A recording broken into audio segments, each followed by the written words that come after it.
नमस्कार मित्रांनो, मी Vandana Deshmukh, retired military school teacher, certified numerologist, reiki practitioner and crystal therapist. स्वागत करते मी तुमचं सर्वांचं माझ्या ह्या अनाहता हिलिंग स्टुडिओ चॅनलमध्ये. त्याचबरोबर मी स्वागत करते तुमच्या ह्या आज शेवटच्या एपिसोडमध्ये, जे 7 चक्राची सिरीज आपली सुरू आहे त्या सिरीजमध्ये. आणि त्याचबरोबर तुम्हाला गणपती उत्सवाच्या खूप खूप खूप शुभेच्छा. मित्रांनो, आपण लास्ट एपिसोडमध्ये अभ्यास केला होता थर्ड आय चक्राचा. आता आजच्या भागामध्ये जो आपला 7वा भाग आहे आणि आपलं 7वं चक्र आपण शिकतो आहे ते चक्र आहे क्राऊन चक्र. त्याला आपण सहस्त्रार चक्र असे सुद्धा म्हणतो, कारण ह्या सहस्त्रार चक्राचा जो सिम्बॉल आहे त्या सिम्बॉलच्या 1000 पाकळ्यांचं कमळ असं तो सिम्बॉल आहे, म्हणून त्याला सहस्त्रार चक्र असे सुद्धा म्हणतात. कुठे आहे याचं लोकेशन? तर सहस्त्रार चक्र लोकेटेड असतं आपल्या डोक्याच्या वरती, आणि याचा बीज मंत्र आहे ओम. याचा जो रंग आहे तो रंग आहे डार्क पर्पल कलर किंवा व्हायोलेट कलर, आणि सिम्बॉल आहे 1000 पाकळ्यांचं कमळ, आणि याची देवता आहे शिवजी. क्राऊन चक्र जे आहे ह्या क्राऊन चक्राला गेटवे टुवर्ड्स युनिवर्स असं सुद्धा म्हणतात, कारण जेव्हा आपण क्राऊन चक्राचं मेडिटेशन करत असतो त्यावेळी आपलं युनिवर्ससोबत कनेक्शन झालेलं असतं, जुळलेलं असतं. त्याच्यामुळे याला स्पिरिच्युअल अवेकनिंगचं सेंटर किंवा कॉस्मिक कनेक्शनचं सेंटर असं सुद्धा म्हणतात. आता बॅलन्स क्राऊन चक्र असेल तर काय सायन्स दिसतात आपल्याला? तर आपल्यामध्ये एक डीप पीस असते, म्हणजे एक आंतरिक मनशांती ज्याला म्हणतो आपण, ती खूप चांगल्या प्रमाणात असते. क्लॅरिटी ऑफ थॉट्स असतात, आपण ब्लेस्ड असतो, आपल्यावरती आशीर्वाद असतात सर्वांचे. त्याचबरोबर आपण ओपन माइंडेड असतो, आणि आपलं स्पिरिच्युअल कनेक्शन हे खूप छान एस्टॅब्लिश होऊ शकतं. त्याच्यानंतर आपण इगो आपला बाजूला सारलेला असतो, त्याला डिटॅचमेंट फ्रॉम इगो असं म्हणतात. त्याचनंतर क्लॅरिटी ऑफ लाईफ पर्पज, म्हणजे काय उद्देश आहे, आपलं जीवन जगण्याचा काय उद्देश आहे हे आपलं क्लिअर असतं. त्याच्यानंतर आपली नर्वस सिस्टीम स्ट्रॉंग असते, आपले ब्रेनचे सगळे फंक्शन्स चांगले असतात, आणि आपण फोकस्ड असतो, आणि आपल्या विचारांवरती कंट्रोल असतो. आता आपलं जर क्राऊन चक्र जर ब्लॉक असेल तर काय होईल? अर्थातच लॅक ऑफ पर्पज असेल, लॅक ऑफ ट्रस्ट असेल, म्हणजे आपल्या स्वतःवरती पण विश्वास नसेल आणि इतरांवरती पण विश्वास नसेल. त्यामुळे आपण डिप्रेशनमध्ये जाऊ शकतो, किंवा आपल्यामध्ये मेंटल डिसऑर्डर्स क्रिएट होऊ शकतात. आपली मटेरियलिस्टिक वर्ल्ड जे आहे, भौतिक सुखसुविधांकडे आपला ओढ किंवा आपल्याला त्याची मोहमाया जास्त असते. त्याचबरोबर आपलं नेचर हे इगोइस्टिक असतं, आणि आपल्या ह्या सगळ्या गोष्टीमुळे आपल्याला लर्निंग इश्यूज येऊ शकतात, आणि आपण आयसोलेशनमध्ये सुद्धा जाऊ शकतो. आपलं स्वतःचं आयसोलेशन, म्हणजे आपलं स्वतःचं कनेक्शन कुठेतरी कट झाल्यासारखं वाटतं. आता ब्लॉक झालेलं किंवा डिॲक्टिवेट झालेलं आपलं क्राऊन चक्र कसं ॲक्टिवेट करायचं? तर ओमचा उच्चार करून डीप मेडिटेशन करायचं. त्याचबरोबर सायलेंट राहून किंवा दिवसभरामध्ये कोणाशीही न बोलता स्वतःशी बोलण्याचा प्रयत्न करावा, किंवा सायलेन्स फॉलो करावं. त्याच्यामुळे सुद्धा आपण आपल्या क्राऊन चक्राला ॲक्टिवेट करू शकतो, किंवा त्या सायलेन्सच्या दरम्यान, म्हणजे जेव्हा आपल्या डोक्यामध्ये कुठलेच विचार नसतात अशा वेळी आपण युनिवर्ससोबत कनेक्ट होतो, त्यानेसुद्धा आपलं क्राऊन चक्र ॲक्टिवेट होते. त्याच्यानंतर आहे प्रेयर्स. तर प्रेयर ज्या कोणत्या श्रद्धेने किंवा आपला जो काही धर्म असेल, किंवा ज्या देवावरती, ज्या भगवंतावरती, ज्या गुरुवरती आपली श्रद्धा असेल, त्यांची प्रेयर करताना आपण तितक्या वेळापुरतं आपल्या डोक्यामध्ये कुठलेही विचार नसतात, आणि त्या प्रेयरमध्ये आपण एकरूप झालेलं असतो. आणि जेव्हा असं आपण प्रार्थनेमध्ये एकरूप होतो त्यावेळी आपलं कनेक्शन युनिवर्ससोबत जोडतं, आणि युनिवर्सचे जे कॉस्मिक रेज असतात ते आपल्या क्राऊन चक्रामध्ये प्रवेश करतात. त्यामुळे प्रेयर हे पण खूप छान क्राऊन चक्राला ॲक्टिवेट करण्याचं एक माध्यम आहे. त्याच्यानंतर ग्रॅटिट्यूडमध्ये तर इतकी ताकद आहे.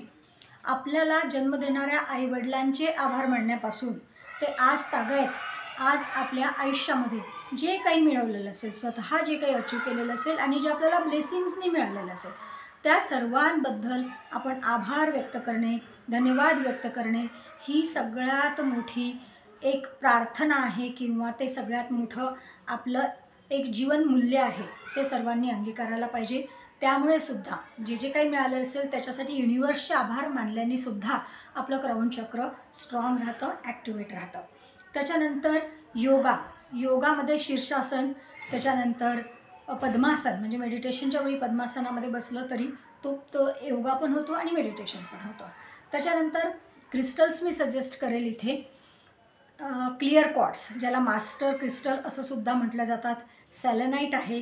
ह्या दोन्ही क्रिस्टल, सेलेनाईट आणि क्लिअर क्वार्ट्स, ह्या दोन्ही क्रिस्टल्सचे इम्पॉर्टंट असं आहे की ते सर्व आजूबाजूची निगेटिव्हिटी ॲब्सॉर्ब करतात आणि आपल्याला पॉझिटिव्ह ठेवतात.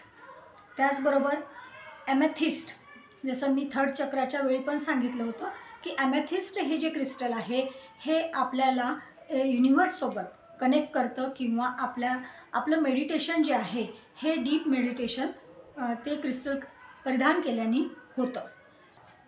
गणपतीच्या या 10 दिवसामध्ये जेव्हा आपण गणपती अथर्वशीर्ष म्हणतो, गणपतीची प्रार्थना करतो, आरती करतो, काही भजनं ऐकतो किंवा काही गणपतीचे गीतं ऐकतो, त्यावेळी आपण या सर्वांशी इतकं एकरूप झालेलं असतो की त्या दरम्यान आपल्या डोक्यामध्ये कुठलेच विचार नसतात. त्या दरम्यान आपण कॉन्सन्ट्रेशनच्या स्टेजमध्ये किंवा मेडिटेशनच्या स्टेजमध्ये जातो आणि आपलं युनिवर्ससोबत खूप चांगलं कनेक्शन एस्टॅब्लिश होतं. त्यामुळे आपण 10 दिवस ही अशा प्रकारे जर आराधना केली तरी आपलं क्राऊन चक्र ॲक्टिवेट होऊ शकतं. आता प्रार्थना करत असताना किंवा देवाजवळ जेव्हा आपण नतमस्तक होतो त्यावेळी काय होते की आपण आपला इगो बाजूला सारलेला असतो. आपल्या डोक्यामध्ये कारण जिथे कुठे आपण नतमस्तक होतो तिथे आपल्या डोक्यामध्ये कुठलाच इगो नसतो किंवा स्वतःमधला इगो आपण बाजूला ठेवलेला असतो.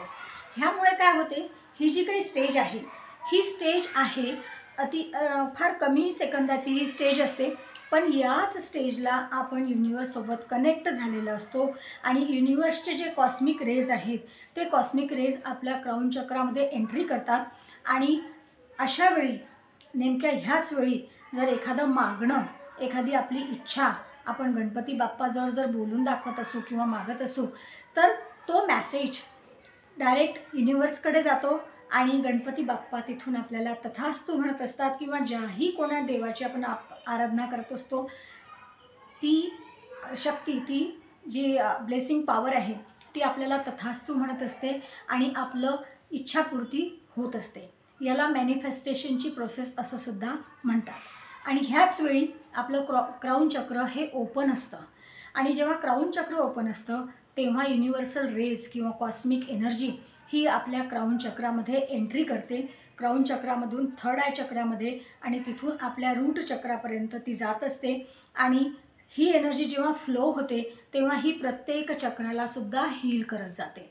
म्हणून क्राऊन चक्र जर स्ट्रॉंग असेल किंवा आपण डीप मेडिटेशनमध्ये जात असू, आपल्या युनिवर्ससोबत कनेक्शन एस्टॅब्लिश होत असेल तर आपोआपच आपले सर्व चक्र हील होतात. तर मित्रांनो, या एपिसोडमध्ये आपण माहिती पाहिली आपल्या क्राऊन चक्राबद्दल. त्याला सहस्त्रार चक्र असं सुद्धा म्हणतात, जे कनेक्ट करतं आपल्याला युनिवर्ससोबत, कॉस्मिक एनर्जीसोबत. मला अपेक्षा आहे किंवा पूर्ण विश्वास आहे की ही 7ही चक्राची जी सिरीज होती ही तुम्हाला नक्की आवडली असेल. कारण याच्यामध्ये मी तुम्हाला एक व्हॅल्युएबल इन्फॉर्मेशन ज्याला म्हणतात आणि एक ऑर्गनाइज वेमध्ये, स्ट्रक्चर वेमध्ये सायंटिफिकरित्या देण्याचा प्रयत्न केलेला आहे.